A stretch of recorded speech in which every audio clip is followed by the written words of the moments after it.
Hey, what's up, guys? It's Shafe. Welcome to Mortgage 103. Today we're going to be getting into the things that actually make up a mortgage payment. Okay, there's generally 4 things that make up your mortgage payment. We're also going to talk about amortization today, which is basically how you pay down your loan, how a loan is structured over a full 30 years or 20 years or 15 years or however the structure of your loan is. And then toward the end, we're going to get into something that basically contributed to the mortgage crisis, the credit crunch, if you will, that we had back in 07, 08. Okay, so first thing, I want to talk about the 4 things that make up most mortgage payments, and then we'll talk about different variations, okay? But something called PITI, Principal, Interest, Taxes, and Insurance, that's generally what makes up an entire mortgage payment, right? So principal and interest, most of you guys understand what that is, right? The principal is what you owe. You borrow $100,000 on a mortgage, you owe the principal over 30 years. And then on top of that, you're going to be paying your interest. And these 2 payments are combined into one payment. So you'll have your principal and interest payment will be one portion of your mortgage payment together, okay? So that's one portion. And then you've got your taxes, which are obviously your property taxes on the home, and then your homeowner's insurance, okay? Now, for some people, there's going to be a 5th element, and that is your association.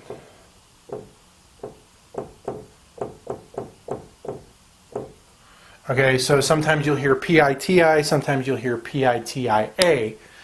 An association is the monthly dues that are due in either a condo or what we call a PUD, which is a planned unit development.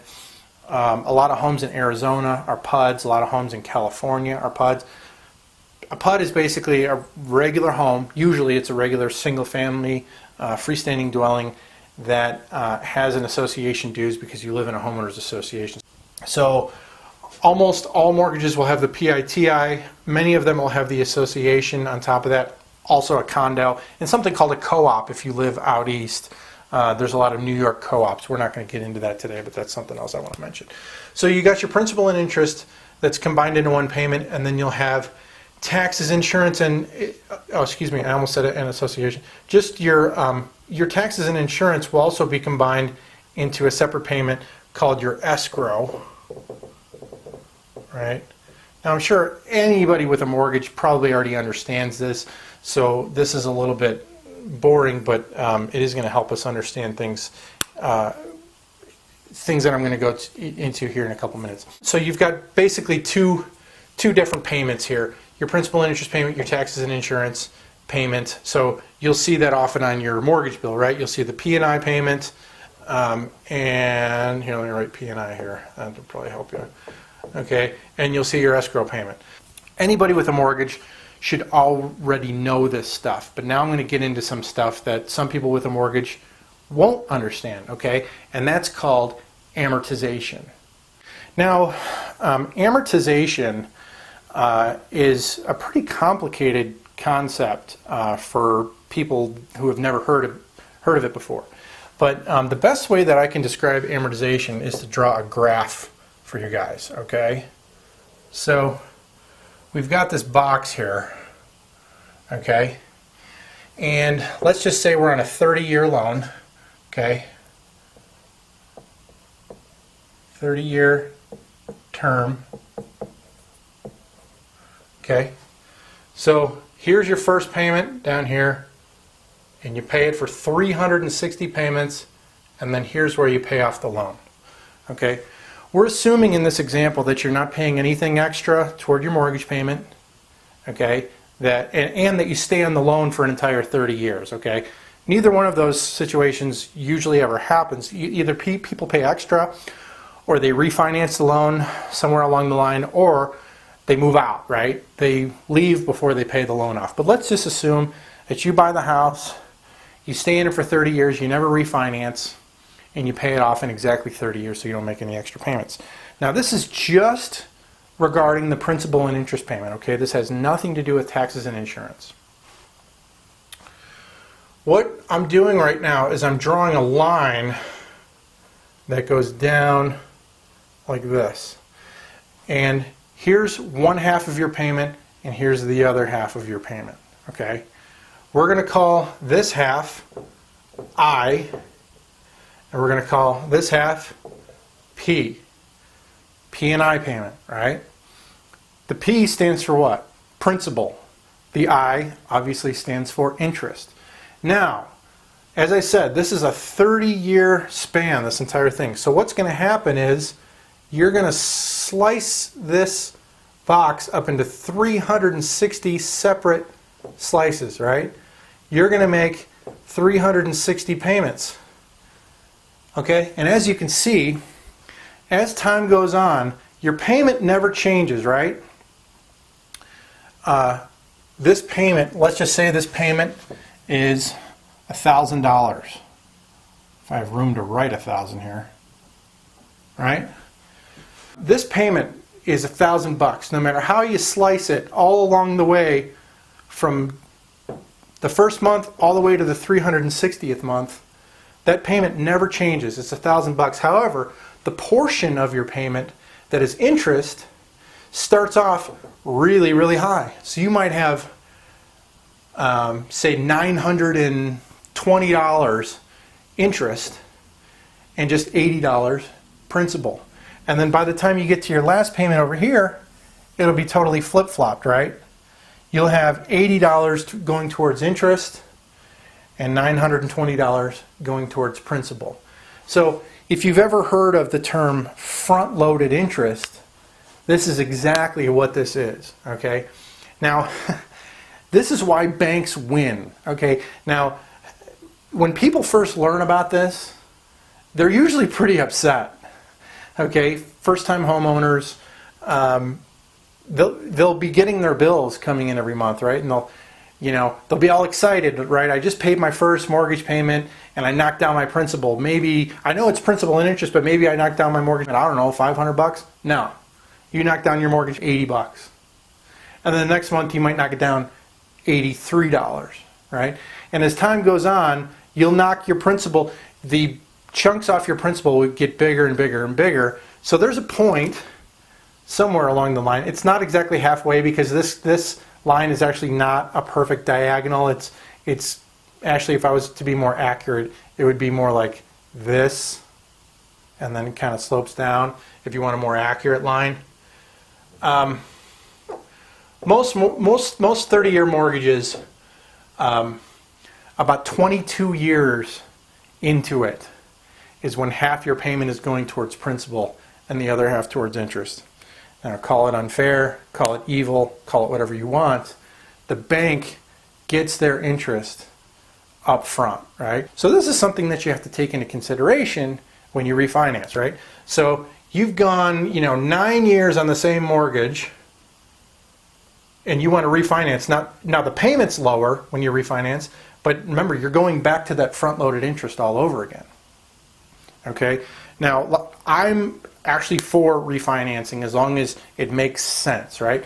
You might have front-loaded interest and you're paying less principal every month towards that new loan, but if your payment comes down $300 and you really need to save that $300, then you kind of have to do what you have to do, right? It makes sense on a month-to-month basis for a lot of people to refinance, especially if they're paying off debts and they're just they're overall improving their financial situation. It's still going to be worth it for some people, but take into consideration that this I and this slant is starting all over again.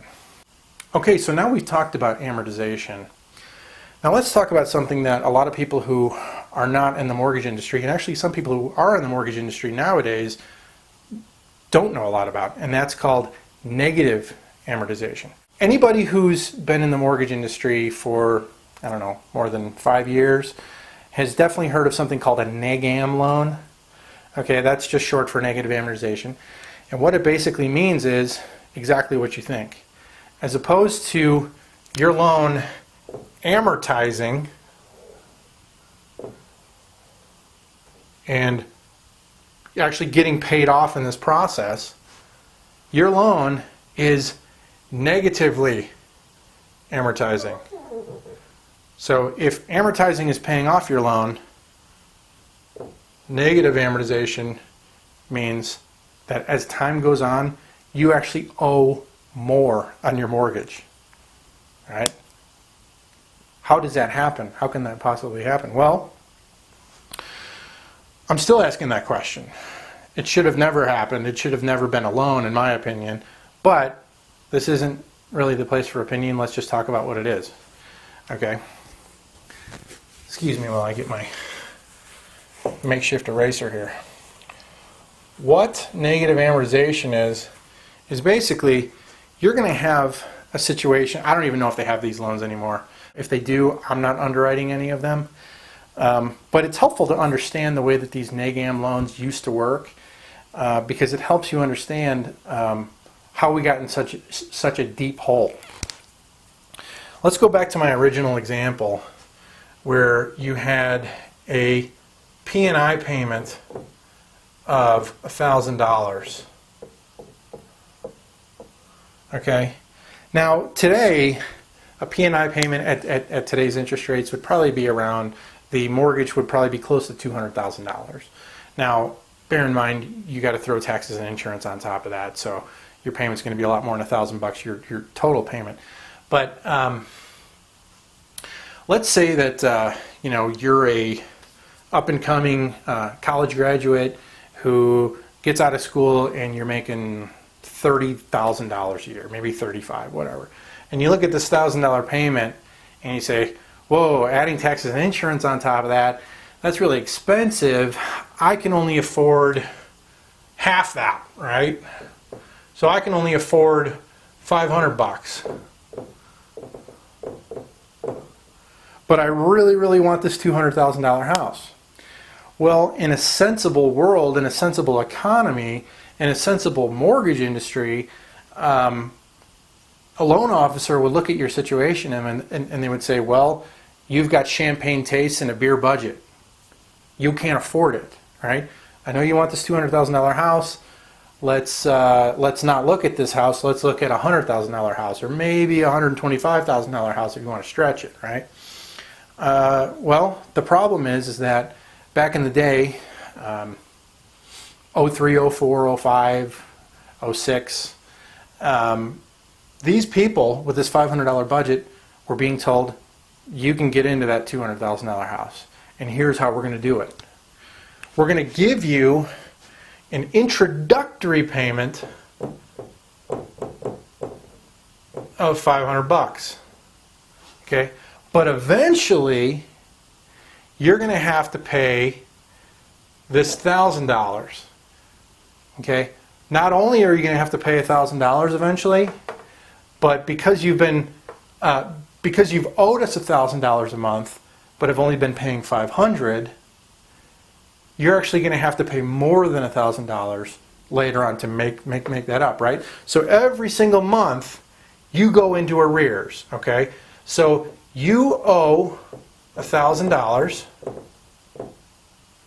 equals what you owe, but you pay $500 for the introductory period. All right, it's not going to last forever. You pay it for, I think it was 3 years. A lot of them had that you could do an introductory payment for 3 years. So $500 is what you pay. So every single month you're racking up $500 in debt to the mortgage company. Okay, so instead of your loan amortizing, meaning that it's getting paid down, your loan amount, or what you owe to the bank, is going up every month, right? So you started off with a, excuse me, let me get my eraser here. So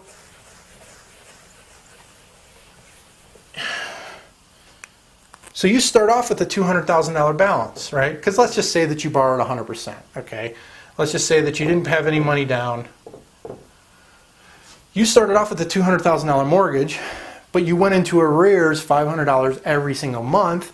So at the end of the year, you owe $206,000. Okay, so here's your start.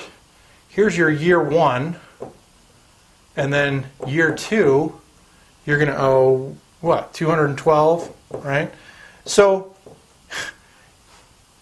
now, how could they justify doing something like this? Well, first of all, if the banks want to give you a loan and they write the guidelines and they tell the underwriter, go ahead and approve this person at this, then they just do whatever they want, right? But the thinking behind it was, well, homes always go up in value, right? So I know that we got an appraisal for 200 when he bought the home, but there's no question that it'll be worth 206,000 the next year. And the year after that, there's no question it'll be worth 212, right? And once again, we're not going to let this person do this forever. At the end of the third year, at the end of the third year, and he owes $218,000, now he has to start making his actual mortgage payment, right? And let's just say that instead of the principal and interest payment that would have been $1,000 at this loan amount, now we're at $218,000, and now your payment is, I don't know, let's just say $1,125. And since you've been on the loan for 3 years, it's going to be amortized over 27 years because it's a 30-year loan. You've already been on it for 3 years. So maybe it's going to be more than $1,125. Let's just say $1,200. Let's just round it up to $1,200. I don't know the accuracy of these exact numbers, but I know the accuracy of this model. It's correct. Okay? So, let's go back to our initial guy. He got out of college in 2006. Now it's 2007, 8, 9, right? Do you think that in 3 years he went from affording a $500 payment to a $1,200 payment? Not unless he got a big raise or a big promotion or maybe another job. But we all know what happened in 2008 and 2009, right? We had a stock market crash. People were losing their jobs left and right. There's a chance that this guy who could only afford $500 now lost his job. Not only can he not afford this huge payment right here, he can't even afford the $500, right? So what does that spell? Foreclosure, right? So anyway, that's kind of how we got in the mess that we got into. That's the short and sweet of it.